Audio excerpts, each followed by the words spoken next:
Shalom, saudara di dalam nama Tuhan Yesus Kristus, sahabat terbaik dalam kasih Tuhan. Firman Tuhan yang menyapa kita di PA Inang pada saat ini tertulis dalam Wahyu pasal yang ke-21, ayatnya yang ke-16 sampai ayatnya yang ke-26. Saya jujur senang banget mendengar lagu yang berjudul O Jerusalem. Mungkin setiap Inang bisa hafal dan tahu lirik lagu yang begitu memberkati itu. Di mana di sana terdengar begitu dalam sekali bahwa setiap kerinduan kita orang percaya adalah Yerusalem yang baru. Sama seperti apa yang menjadi tema kita pada saat ini, warga sorga. Bahwa kita adalah warga kerajaan sorga.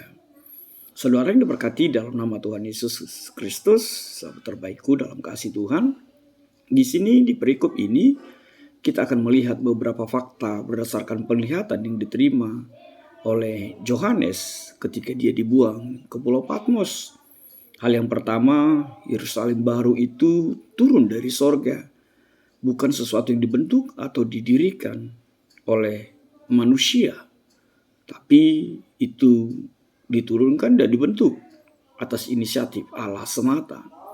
Yang kedua, kita melihat bahwa Allah sendiri akan menjadi bait suci dan kemuliaan Allah meneranginya sehingga tidak dibutuhkan lagi matahari dan bulan, sebab Allah lah yang bercahaya dan Allah lah yang menjadi terang itu.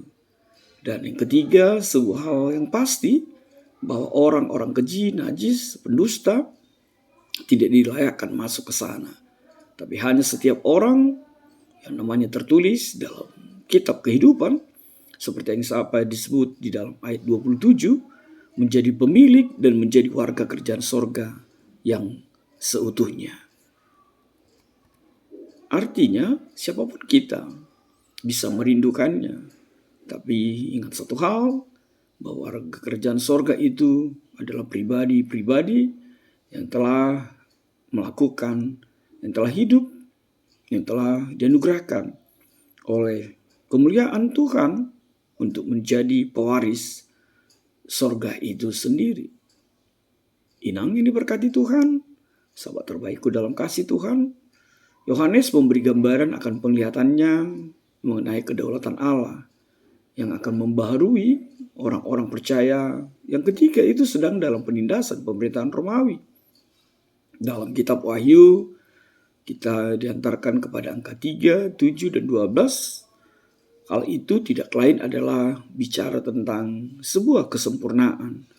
Angka-angka 3, 7, dan 12 adalah angka sempurna, angka yang lengkap, dan angka yang dimunculkan menjadi sebuah tanda kesempurnaan akan karya Allah di dalam kehidupan kita.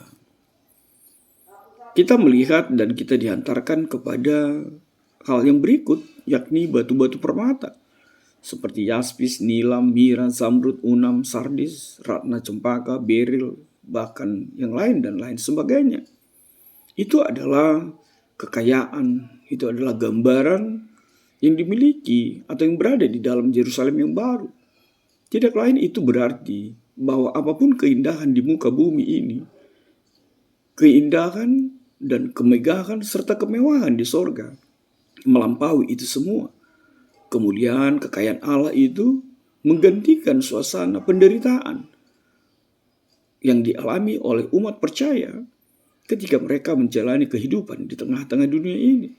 Esensi dari kota ini adalah kota suci yang dipersiapkan dengan segala kemuliaan, segala situasi yang menghantar setiap umat percaya untuk berada di dalam sukacita, kemenangan di dalam Allah Bapa. Saudaraku ini berkati dalam nama Tuhan Yesus Kristus. Setiap kita menginginkan atau menjadi warga kerajaan Allah, dan bukan hanya sebagai pribadi yang merindukan, tapi kita adalah warga kerajaan Allah itu. Kita mau mengalami kemuliaan di dalamnya. Dan janji Tuhan benar. Ketika Tuhan Yesus berangkat ke sorga, Tuhan menyatakan bahwa dia pergi ke sana untuk menyediakan tempat bagi setiap kita. Artinya apa? Gambaran ukuran luas dari yang disebutkan di dalam perikop kita ini ingin menyatakan cukuplah untuk semua tempat bagi orang-orang percaya yang ditempatkan Tuhan Yesus menjadi pewaris kerajaan sorga itu. Ukuran-ukuran yang disebut di dalam perikop kita ini itu adalah gambaran kecukupan dan kesempurnaan, bahwa siapapun yang Tuhan layakkan, Tuhan anugerahkan, diberi tempat di sorga nyata di dalam kehidupan kita. Oleh sebab itu, setiap inang ini berkati Tuhan, tunjukkanlah tanda-tanda kehadiran kerajaan Allah dalam kehidupanmu, dan tunjukkanlah apa yang menjadi bukti, tanda bahwa engkau adalah warga kerajaan sorga, bukan kewarganegaraan dunia ini. Benar, engkau tinggal di dunia ini, tapi kewargaanmu adalah warga kerajaan sorga. Tunjukkanlah, nyatakanlah, bersikap, berpikir, berucap, berujar, bertingkah laku, dan apapun itu, biarlah setiap aspek kehidupanmu terlihat nyata bahwa engkau dilayakkan menjadi warga kerajaan sorga. Amin. Tuhan memberkati.